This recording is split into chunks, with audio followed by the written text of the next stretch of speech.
날씨가 정말 대단하게 추운 것 같습니다.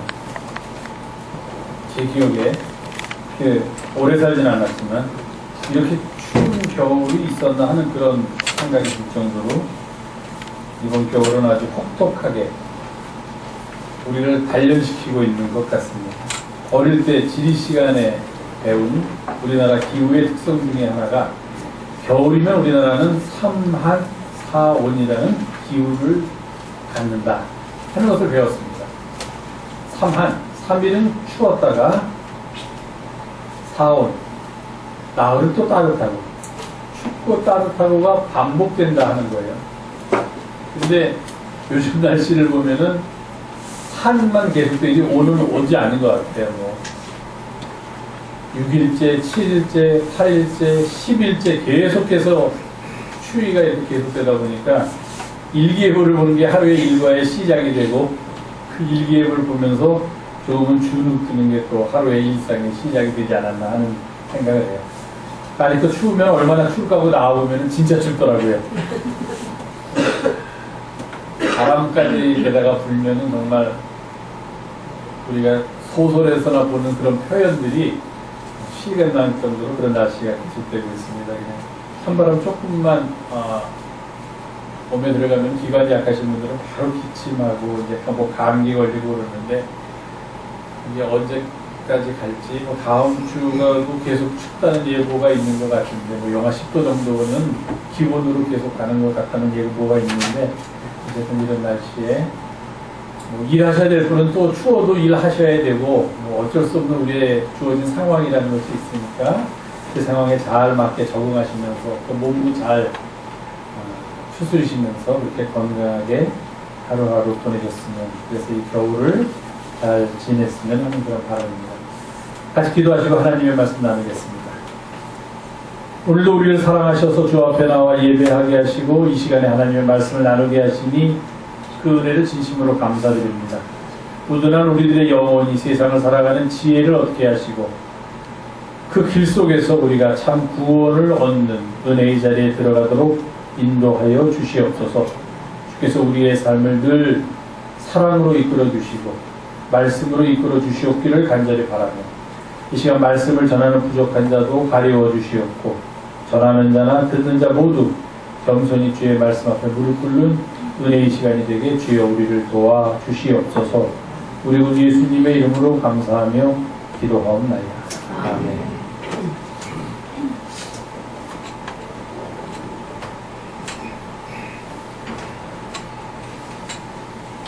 한 사람의 됨됨이를 굳이 판단할 일은 없더라도 한 사람의 됨됨이가 어떻게 평가될까 하는 그런 생각을 해봤습니다. 다른 말로 하면은 어떤 사람이 A라는 사람이 또 다른 어떤 사람 B라는 사람을 평가할 때 이 사람이 무엇을 보고 평가하느냐 하는 것입니다. 그리고 그 사람을 평가할 때 그 사람을 어떻게 평가하느냐 하는 것입니다. 어떤 사람들은 돈이 많은 사람들에 대해서 존경심을 보이는 그런 사람들도 있습니다. 뭐 이렇게 말하면 누워서 침 뱉기겠지만 우리 민족이 좀 그런 민족인 것 같아요. 정치를 하는 사람보다도 경제를 잘했는지 어쨌는지 모르지만 돈을 많은 사람을 대통령으로 뽑아주면 그렇지 못한 나도 덩달아서 부자가 될 것이다 라는 생각으로 대통령을 뽑았던 시절도 있었던 것 같습니다. 그럴 경우에는 사람의 됨됨이나 지도자의 됨됨이를 그가 가진 소유의 양으로 보고서 그 사람이 저 사람이 저렇게 회사를 잘 일으켜서 사장도 되고 뭐도 되고 높은 자리에 올라갔으니 저런 사람이 우리의 지도자가 되면 나도 저렇게 부자가 되지 않을까 하는 생각으로 아마 그랬나 봅니다. 그럴 경우에는 한 사람이 가진 소유의 양을 갖고 그 사람을 판단하는 것, 그렇게 우리가 분류할 수가 있습니다. 어떤 사람들은 위치로 평가합니다. 높은 권력을 가진 사람, 높은 지위에 있는 사람이 됨됨이도 그만큼 좋을 것이다 하는 그런 생각을 합니다. 자기의 자리가 높아지면 높아질수록 그런 사람이 더 겸손해지고 다른 사람의 사정을 헤아리게 되고 그래서 배려심을 갖고 다른 사람을 대하게 될 것이라고 생각하는 사람들도 간혹 있는 것 같습니다. 사람이 처해 있는 위치에 따라서 사람을 평가합니다. 그렇지 않을 수가 없나 봐요. 교계에서도 사람을 평가할 때, 예를 들면 목사를 평가할 때 이래서는 안 되겠지만 그가 목회하고 있는 교회의 교인들의 수에 따라서 목사를 평가하는 그런 경향도 없지 않은 것 같습니다. 그 교회의 1년 예산이 얼마이고 그 교회의 목사가 받는 사례가 얼마이고 그 교회의 목사가 타고 다니는 차종이 무엇이냐에 따라서 그 목사의 가치를 평가하려고 하는 그런 움직임도 없지 않아 있다는 것은 참으로 서글픈 일임에도 불구하고 그것이 현실임은 또한 부인할 수가 없는 것 같습니다. 예를 들어서 어떤 자리에 어떤 분을 모시고 이야기를 듣고 싶다 할 때 그 사람을 결정하는 기준이 무엇입니까? 그 사람이 어떤 사람인지 아무도 모르기 때문에 그가 지금 목회하고 있는 교회가 교인이 몇 명이나 돼 하는 것을 가지고서 그 사람은 목회를 잘하고 있구나. 그러니까 이번에 우리가 좀 그분을 모셔다가 이야기 한번 들어도 되겠구나 라고 이야기하면 이렇게 듣다 보면은 당연한 이야기임에도 불구하고 그 속에는 우리도 모르는 사이에 어떤 사람을 평가하는 기준이 그 사람 자체에 있기보다는 그 사람을 둘러싸고 있는 주위의 환경에 의해서 그 사람을 평가하려고 합니다. 예를 들면 A라는 목사님을 이번에 우리 모임에 모셔서 이야기를 듣자 하는 것이 아니라 A라는 교회의 목사님을 모시자 이렇게 얘기합니다. 그 교회 목사가 누구인지는 상관하지 않는다는 겁니다. 적어도 A라는 교회를 목회할 정도면 믿을만 하니까 그분을 모시자 이렇게 얘기한다는 것입니다. 또 어떤 사람은 그 사람이 닦은 학문의 양에 따라서 사람을 평가하려고 합니다. 뭐 자기가 처해 있는 상황에 따라서 사람을 평가하는 기준이 나름대로 다 다르겠지만 그럼에도 불구하고 우리가 신앙인의 눈으로 볼 때 평가하려는 사람이나 평가받게 되는 사람 모두에게 공통적으로 적용해야 하는 기준이 있어야 하지 않겠는가 하는 생각을 지울 수가 없다는 것입니다. 어떤 사람은 돈 많은 사람을 평가할 수도 있고 어떤 사람은 권력이 높은 지위에 있는 사람을 잘된 사람, 그 사람이 훌륭한 사람이라고 평가할 수도 있고 다르지만 그래도 그 가운데 우리가 공통적으로 모든 사람이 수긍할 만한 그런 것들이 좀 있어야 되지 않냐 하는 그런 생각 지울 수 없다는 것입니다. 무엇일까요? 오늘 우리가 함께 봉독한 본문의 내용에 따르면 예수님께서 우리에게 주신 내용에 따르면 한 사람의 됨됨이를 평가할 때 꼭 집어넣어야 할 기준 또는 조건이 있다면 그것은 그 사람의 마음이 얼마나 깨끗한가 하는 것을 그 기준에 넣어야 한다는 것입니다. 그가 가진 소유의 양이나 그가 지금 위치하고 있는 권력의 위치나 하는 것 그것도 좋지만 그런 모든 것에 더하여서 또는 모든 것을 넘어서서 우리가 가장 먼저 고려해야 되고 가장 먼저 주의 깊게 봐야 되는 것은 과연 그의 안에 깨끗한 마음이 있느냐 하는 겁니다. 그가 정치를 얼마나 잘하느냐, 그가 얼마나 돈을 잘 버느냐가 중요한 게 아니라 그의 안에 더럽지 않은 마음, 깨끗한 마음이 있겠는가 없겠는가 하는 것을 먼저 봐야 한다는 것입니다. 왜냐하면 이렇게 깨끗한 마음을 갖는 것이야말로 한 사람의 인생을 완성시키는 가장 중요한 요소이기 때문입니다. 그 사람이 대통령이기 때문에 위대한 게 아닙니다. 대통령이라고 하더라도 그 속을 우리가 들여다보면 그의 마음이 깨끗한가 깨끗하지 않은가 하는 것을 봐야만 하고 깨끗한 마음을 가질 때 그 사람이 훌륭한 사람이 될 수 있는 거지 그가 가진 지위에 의해서 훌륭한 사람이 되는 것은 결코 아닙니다. 왜냐하면 그 지위는 일정한 기간이 지나면 또 다른 사람에 의해서 바뀌어지는 것이기 때문입니다. 이 세상을 지금까지 살아온 사람들 중에서 깨끗한 마음을 가지고 살아왔던 사람들이 참 적지 않이 있었다라고 생각을 합니다. 그 중에서 가장 깨끗한 마음을 가지고 이 세상을 살았던 사람을 들려면 물론 제가 목사이기 때문에 저는 단연코 예수님을 꼽겠습니다. 가장 깨끗한 마음을 가지고 그 깨끗한 마음을 다른 사람에게 전하면서 세상을 변화시키기 위해서 애썼던 사람, 그 사람이 바로 예수님이었습니다. 그런데 아이러니하게도 그런 깨끗한 마음을 가진 예수님 주변에 깨끗한 마음을 가진 사람만 있었던 것은 아니었습니다. 항상 깨끗한 마음이 있는 그곳에는 더러운 마음, 음흉한 마음을 가진 사람이 그 깨끗한 마음을 가진 예수님과 함께 있었습니다. 왜 그들이 예수님 곁에 있었을까? 예수님의 깨끗한 마음을 본받고 싶어서일까? 아니었습니다. 성경은 그렇지 않다고 우리에게 이야기해 줍니다. 더럽고 음흉하고 추한 마음을 가진 사람들이 깨끗한 마음을 가진 예수님 주변에 있었던 가장 큰 이유는 그들은 그 예수님의 깨끗한 마음을 싫어했기 때문이다. 그렇게 이야기합니다. 예수님이 가지고 있는 깨끗한 마음이 자기들의 지금 누리고 있는 위치를 흔들어 놓을 수 있다라고 생각했기 때문입니다. 그러니까 그들은 예수님의 깨끗한 마음을, 우리는 예수님의 깨끗한 마음을 본받기 위해서 예수님 곁으로 가려고 하지만 그렇지 않은 사람들은 오히려 예수님의 깨끗한 마음을 싫어하기 때문에 예수님 곁에 있었다는 것입니다. 그들은 늘 예수님의 말씀과 예수님의 행동 속에서 당시 그들을 지배하고 있던 법이라는, 율법이라는 것에 저촉되는 것은 없는가? 예수님의 말이나 행동이 율법을 위반하고 있는 것은 아닌가 하는 것을 찾아내려고 예수님의 주위를 맴돌고 있었습니다. 왜 그들이 예수님의 삶을 이토록 감시했을까요? 그 이유는 예수님께서 가지신 깨끗한 마음 때문에 자신들이 갖고 있는 더러운 마음이 세상에 드러나게 될지도 모른다라고 불안했기 때문입니다. 그도 우리와 같이 더러운 마음을 가졌으면 신경도 안 쓰고 그냥 불터인데 그가 가진 깨끗한 마음이 너무 깨끗하다는 것을 그 사람들도 잘 아니까 저 깨끗한 마음이 행여나 우리들의 추한 마음을 세상 사람들에게 알려주지는 않을까는 그런 두려움 때문에 예수님 주변에서 예수님을 감시하고 예수님을 법에 접촉하는 올가미로 올가매려고 하였다는 것입니다. 가끔 우리는 세상 살아가면서 그런 일들을 많이 경험합니다.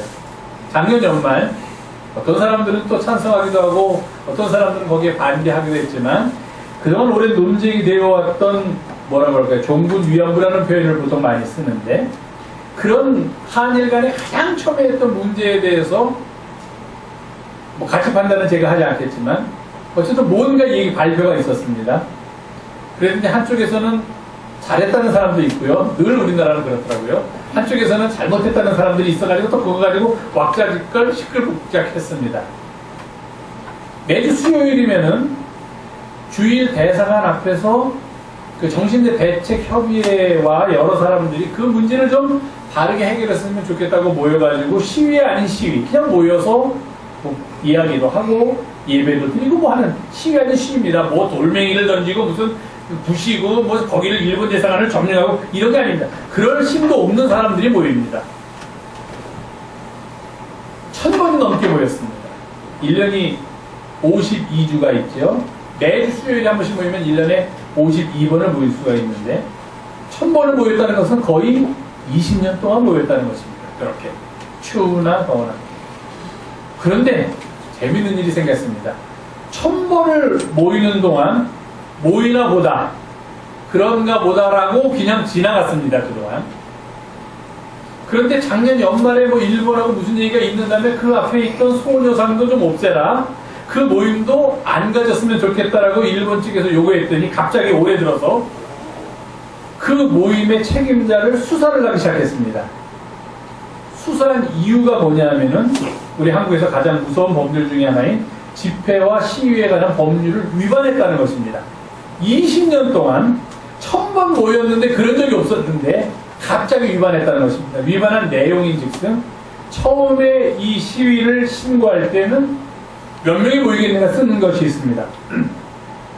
그럼 거기에 이 시위에 몇 명이 모입니다. 그리고 그 시위를 질서를 유지하기 위해서 시위를 주최하는 측에서 질서 유지 요원 이름, 주민등록번호, 주소까지 다 써서 내야 됩니다. 그러니까 예를 들어서 우리가 어떤 시위를 시청 앞에서 가서 한다 그러면 미리 신고를 해야 되는데 거기에다가 시위 제목이 뭐고 몇 명쯤 모일 것 같고 만약에 100명이 모이면은 질서 유지 요원이 10명이 필요하면 10명의 이름과 주민등록 번호와 주소와 전화번호까지 다 써서 내야지만 허가가 나옵니다.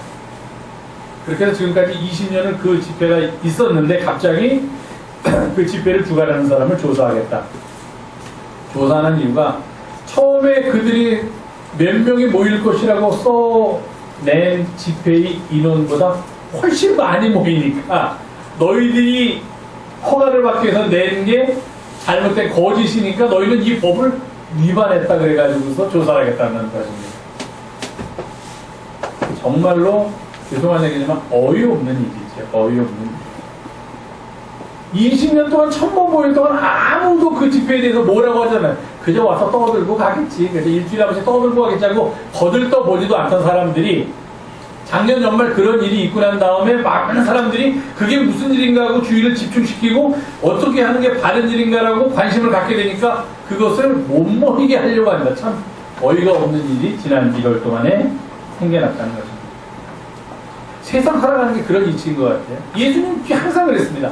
예수님이 뭐 말 한마디만 하면 우리는 뭐라 그럽니까? 예수님이 말하셨다. 만약에 예수님이 여기 오시라면 이 자리에 서서 예수님이 뭐라고 말씀하셨어요? 그럼 여러분들 뭐라고 할 겁니까? 아무 말씀도 안 하실 거예요? 가만히 계실 거예요? 예수님이 말씀하시면 아멘 그래야죠. 예수님 우리도 그렇게 믿습니다. 그렇게 살고 싶습니다. 그래야죠. 그런데 어떤 사람들은 예수님이 말하면 아멘을 해야 될 자리에 앉아가지고서 꼬투리 잡으려고 지금 그 말 한마디 한마디 조사까지도 기록하고 있는 사람이 있다는 이야기예요. 그런 상황이 발생하고 있다는 거예요. 참 재밌습니다.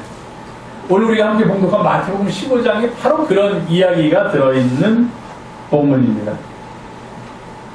한 가지 장소가 아니라 여러 가지 장소에서 일어났던 일들을 지금 마태복음 15장에 한꺼번에 모아서 하나의 이야기로 스토리를 만들어서 전개하고 있습니다. 생생합니다. 이것을 신약을 연구하는 학자들은 뭐라고 표현하냐면 정결 논쟁이다 그렇게 얘기합니다. 즉 예수님과 예수님을 반대하는 사람들 사이에 논쟁이 많이 있었습니다. 근데 논쟁할 때마다 주제가 있습니다. 안식일 논쟁. 그러면 안식일에 어떻게 해야 하는가 가지고 예수님이 하는 것과 당시의 종교 지도자들이 가르치는 내용이 다르니까 그것을 가지고 서로 논쟁을 벌일 때 우리는 그런 것을 가르쳐서 안식일 논쟁이라고 하고, 이런 논쟁은 정결 논쟁이라 그렇게 얘기합니다. 말 그대로 무엇이 깨끗한 것인가 하는 것, 그런 주제를 가지고 예수님과 예수님을 반대하는 사람들이 논쟁을 벌였다 하는 그런 이야기입니다.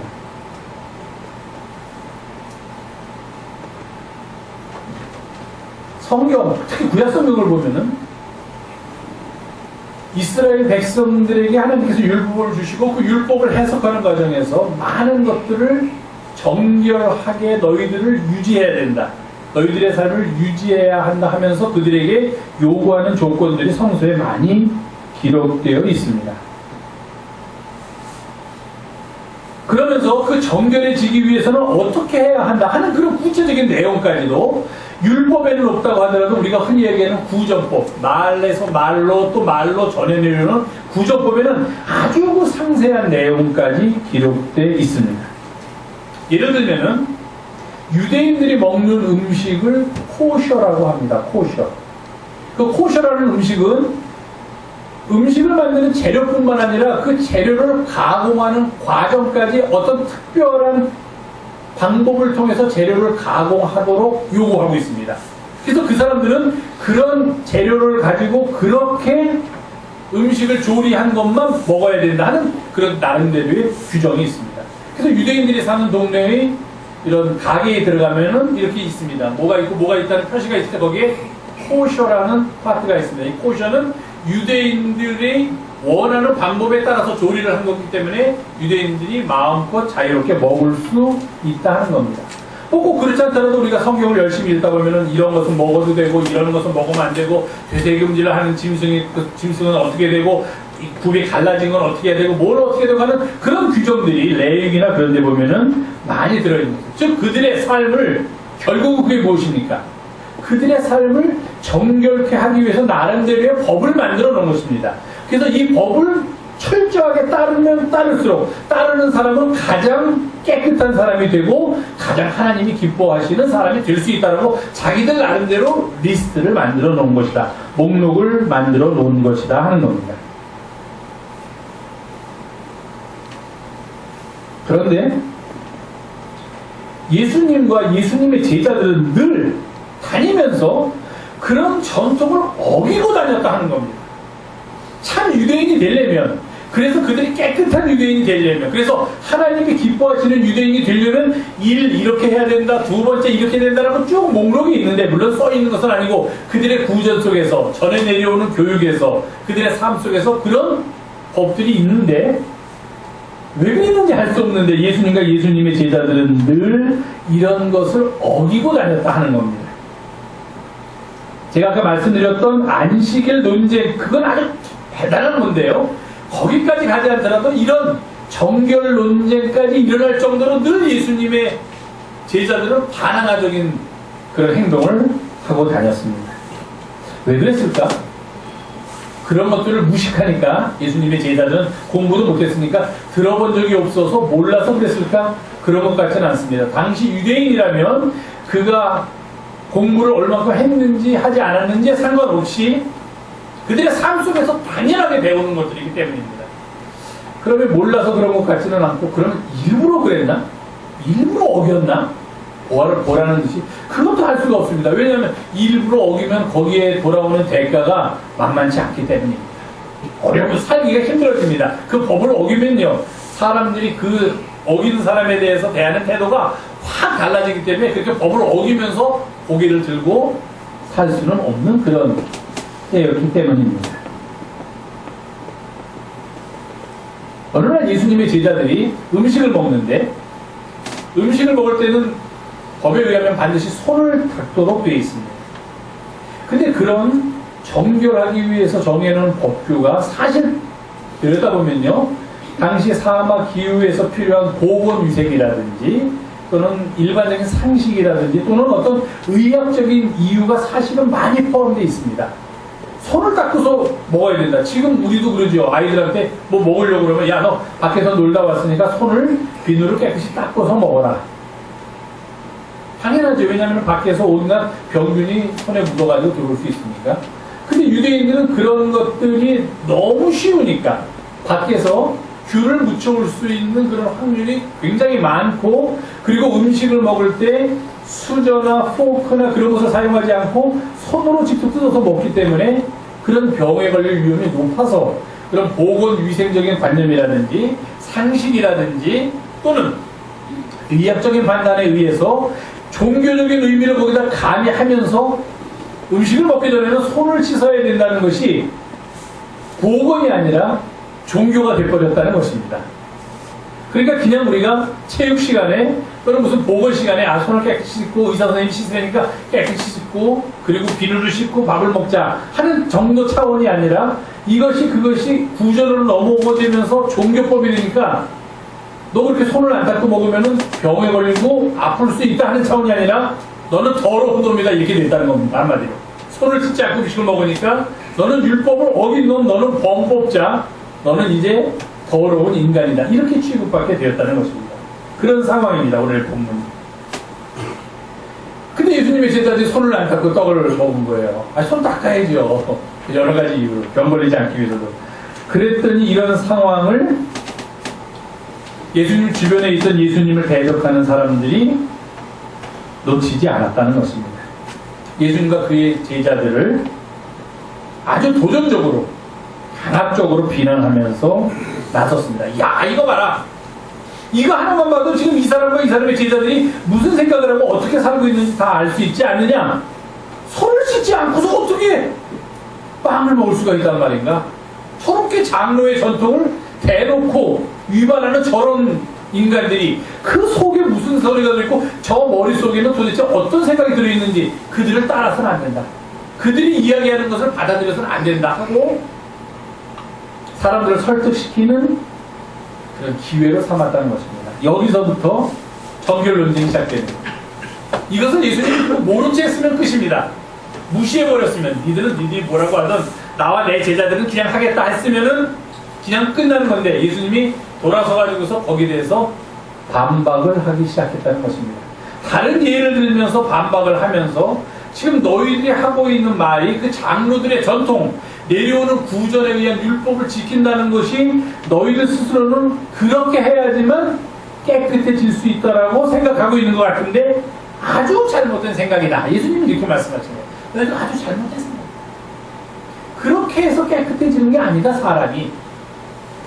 하면서 하시는 말씀이 오늘 나온 그 손을 씻지 않고 떡을 먹었기 때문에 이런 논쟁이 발생했으니까 거기에 대한 해석을 해주시는 겁니다.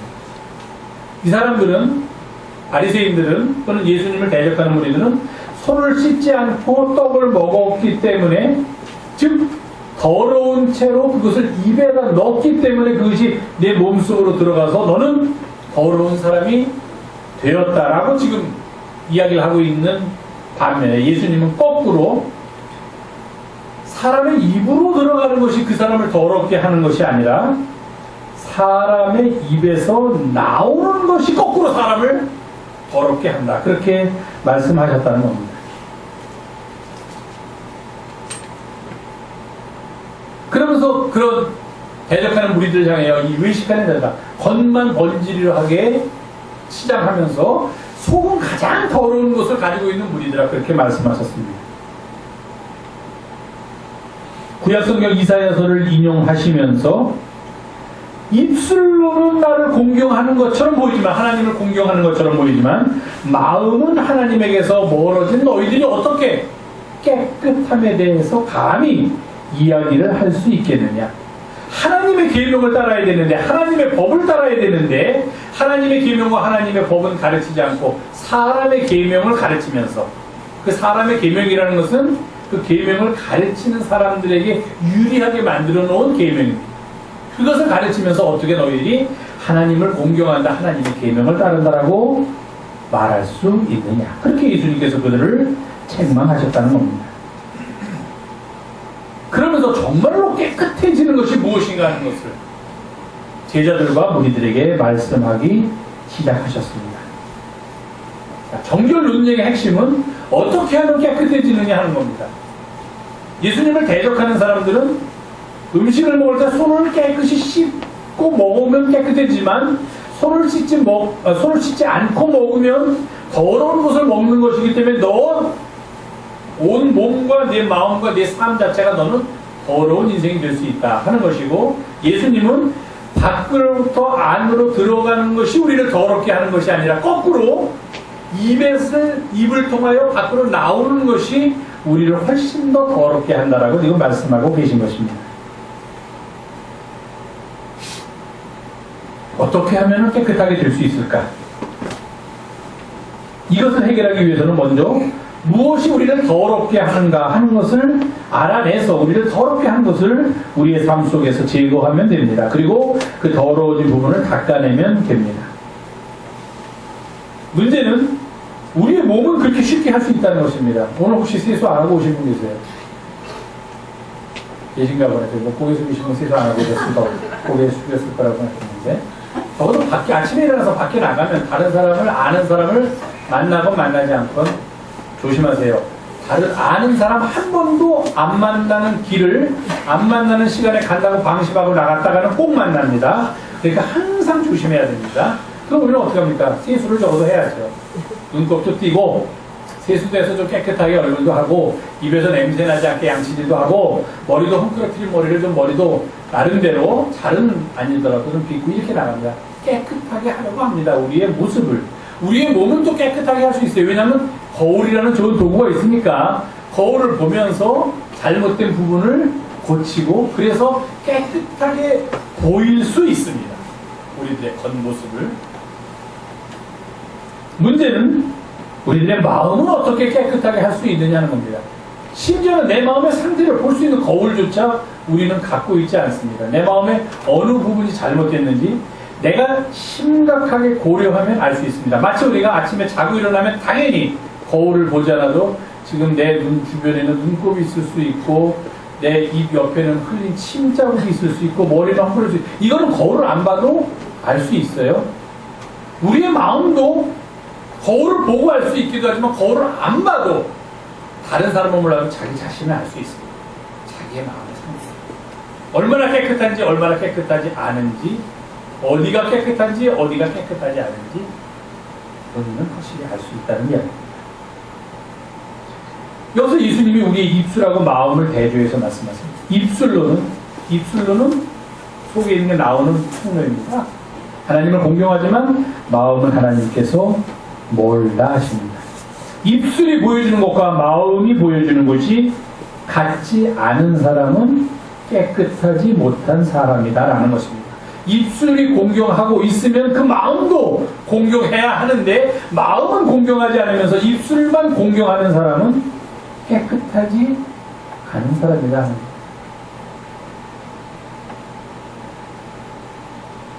정결 전통에 따르면 우리를 더럽게 하는 것은 밖으로부터 우리 몸 안으로 들어가는 것입니다. 그래서 그런 것들은 먹지도 말고 만지지도 말아야 된다라고 율법에 기록되어 있다는 것입니다. 부정한 음식이라든지 씻지 않은 손을 갖고 음식을 먹으면 그것들은 다 우리의 삶을, 우리의 몸뿐만 아니라 우리의 삶 전체를 더럽게 한다라고 그들이 갖고 있는 전통은 가르치고 있다는 것입니다. 그런데 예수님께서는 그러한 전통적인 사고에 강하게 도전하고 계십니다. 너희들은 입으로 들어가는 것을 통해서 사람이 더러워진다고 지금 말을 하고 있는데 정말로 사람을 더럽게 하는 것은 입으로 들어가는 것이 아니라 입에서부터 나오는 것이다. 그렇게 선언하고 있다는 것입니다. 레위기를 뒤집어 놓는 그런 선언입니다. 왜? 그런 성경에, 심지어는 성경에도 이러이러한 음식을 먹으면 너희들은 부정해진다라고 되어 있습니다. 입으로 들어가면은. 근데 예수님은 그런 것들이 사람을 더럽게 하는 것이 아니라 거꾸로 속에서 겉으로 나오는 것들이 사람을 더럽게 한다라고 지금 말씀하고 계시다는 것입니다. 예수님은 우리의 겉만이 아니라 우리의 속을 들여다보고 그 속을 깨끗이 하여야만 정말로 우리가 깨끗한 사람이 될 수 있다는 것을 여기서 강조하고 선언하고 계십니다. 왜 입에서 나오는 것이 우리를 더럽게 할까요? 왜 그렇습니까? 음식은 입으로 들어가야지 입으로 나오면 안 되죠. 그럼 더러운 거 맞습니다. 그럼 우리가 그거 말고, 그런 물리적인 거 말고 상식적인 차원에서 입에서 나오는 것이 우리를 더럽게 만든다. 그럼 제일 먼저 무슨 생각하세요? 네? 맞습니다. 이거를 딱 읽으면 사람들이 말 조심하라는 거구나. 그렇게 생각합니다. 입 조심하라는 것이구나. 예수님이 지금 말씀하시는 것입니다. 그런데 여기서 지금 예수님이 하고 계신 것은요, 단순히 말을 조심해야 된다, 혀를 조심해야 한다는 차원의 이야기가 아니라는 겁니다. 그것을 조심하라는 것은 그것이 도구일 뿐이지, 혀를 통해서, 입을 통해서 나오는 것이 무엇입니까? 내 마음이기 때문이다 하는 거예요. 내 마음을 상대방에게 지금 들키고 있다는 겁니다. 내 마음을 상대방에게 보여주고 있다는 거예요. 그러니까 입에서 나오는 것이 우리를 더럽게 한다는 것은, 입에서 나오는 것이 더러우면 입이 더럽다 우리는 얘기하지만 사실은 입이 더러운 게 아니라 무엇이 더러운 거예요? 마음이 더러운 것이다 하는 거예요. 마음에 있는 게 입으로 나오기 때문에. 그럼 입에서 더러운 것이 나오니까 저 사람은 입이 더럽구나. 그건 어디서 나왔을까? 마음에서 나왔구나. 그럼 마음이 더럽구나. 그럼 마음이 더러운 사람은 저 사람은 더러운 사람이구나. 이렇게 돼버린다는 거예요. 예수님 말씀이.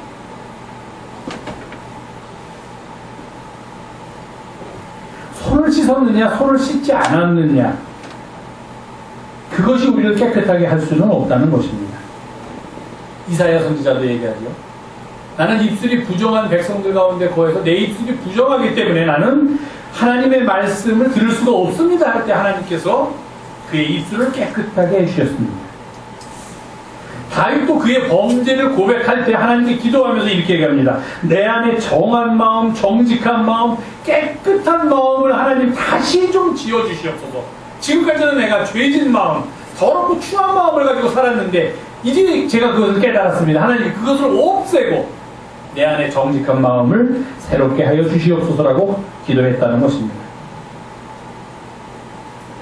예수께서도 세상에 나오실 때 가장 깨끗하신 분임에도 불구하고 세례를 받으셨습니다. 세례는 우리를 깨끗하게 하는 의식입니다. 왜 받으셨을까? 그것은 바로 우리가 하나님의 일을 하기 위해서, 하나님 앞에 나아가기 위해서 제일 먼저 준비해야 할 조건이 하나님 앞에서 나를 정결케 하는 것, 하나님 앞에서 나를 깨끗하게 하는 것이다. 그것을 보여주기 위해서입니다. 누구든지 하나님 앞에 서기 위해서는 제일 먼저 그의 마음이 깨끗해져야만 합니다. 그래서 하나님께서 가장 기뻐 받으시는 제사는 무엇인가? 바로 우리의 상한 심령, 깨진 심령이라고 시편 51편 기자는 우리에게 말하고 있습니다. 나의 더러움, 나의 추함을 하나님 앞에 그대로 내어놓고 그것이 깨끗해지기를 바라는 기도, 그런 마음을 하나님께 드리는 것이야말로 하나님께서 가장 좋아하시고 기뻐하시는 예배다 하는 겁니다. 예수께서 우리들에게 말씀하십니다. 마음이 가난한 자는 복이 있나니 하나님의 나라가 그들의 것이고, 마음이 청결한 사람은 복이 있나니 그들이 하나님을 보게 될 것이다. 그렇게 말씀하십니다. 사람은 그들의 열매로 우리가 그들을 알게 될지니 좋은 나무마다 아름다운 열매를 맺고 못된 나무가 나쁜 열매를 맺는다. 이렇게 우리들에게 가르쳐주고 계십니다. 우리들의 삶의 열매는 어디서부터 나올까요? 우리의 마음으로부터 나옵니다. 우리가 무엇을 생각하고 어떻게 생각하고 살아가느냐에 따라서 우리의 마음은 깨끗해질 수도 있고 그렇지 않게 될 수도 있다는 것입니다. 그리고 그러한 우리의 생각과 우리의 삶의 모습을 통하여 나도 모르는 사이에 우리의 마음의 모습이 다른 사람들에게 들키게 된다는 것입니다.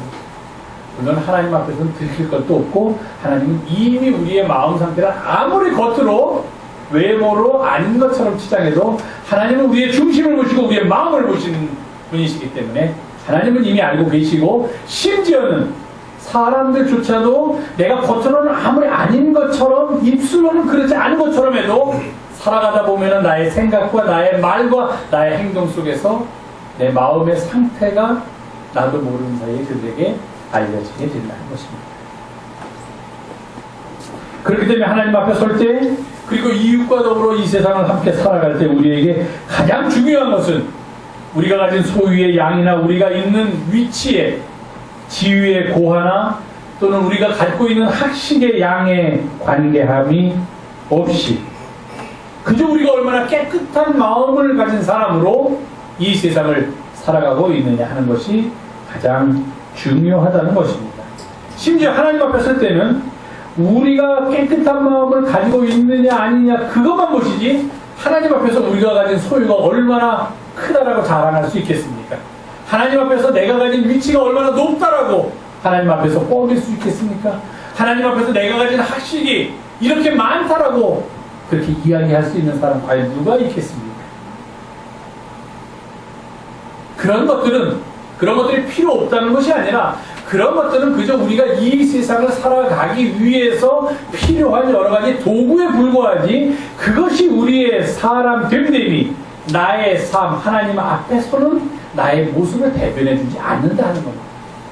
가장 중요한 것은 내가 얼마나 깨끗한 마음을 가지고 정한 마음을 가지고 세상에서 살고 있는가, 그것이 가장 중요한 것입니다. 그래서 우리는 사도 바울의 기도를 빌어서 이렇게 하나님께 늘 기도합니다. 평강의 하나님, 하나님께서 친히 우리를 온전히 거룩하게 하여 주시옵소서. 또 우리의 온 영과 혼과 몸이 우리 주 예수 그리스도께서 이 땅에 다시 오실 때까지 정결하고 깨끗하게 흠이 없이 보존되도록 하나님 우리를 도와주시옵소서. 우리는 그렇게 기도합니다. 이 안에 어느덧 한 달이 다 지나가고 있지만 또 이 한 해도 주께서 우리를 깨끗해 주시기를 위해서 늘 기도하며, 또 우리 스스로도 깨끗하고 정한 마음을 가지고 이 한 해를 살아가기 위해서 늘 애쓰고 그렇게 하나님의 도우심을 구하는 우리 영성의 가족들이 되기를 주님의 이름으로 부탁을 드립니다. 기도하겠습니다.